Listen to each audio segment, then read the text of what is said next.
South Africans are today celebrating Human Rights Day, of course, but under very trying circumstances in 2023, President Ramaphosa has admitted that much, reminding his government that it has a duty towards its citizens. Putting the people first in housing, healthcare, education and safety will go a long way in ensuring their basic human rights. In addition to the right to life, equality and human dignity, our Constitution also says that everyone has the right to housing, to health care, to food, to water, to social security, and to education. That is inscribed in our Constitution.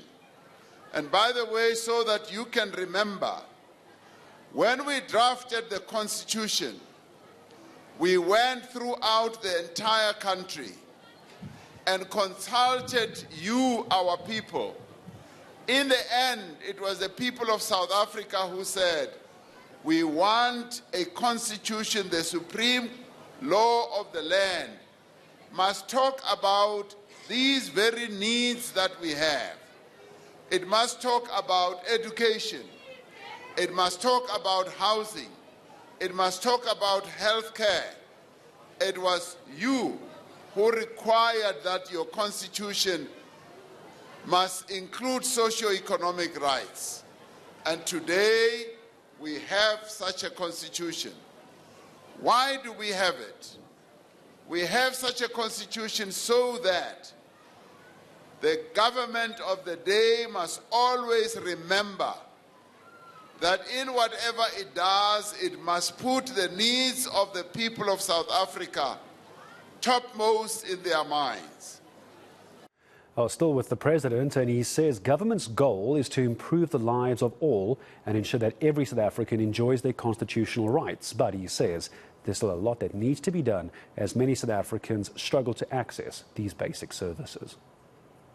The expanding provision of basic services to households has been one of the most important interventions to improve the lives of all South Africans. According to Stats SA, access to water and sanitation, electricity, housing and other services like waste removal has increased steadily over the last 3 decades.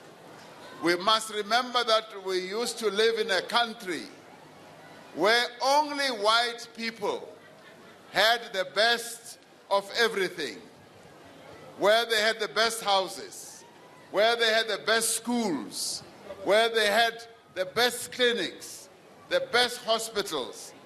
Now the democratic government has had to include everyone. It has had to ensure that all our people enjoy the rights that are set out in our Constitution.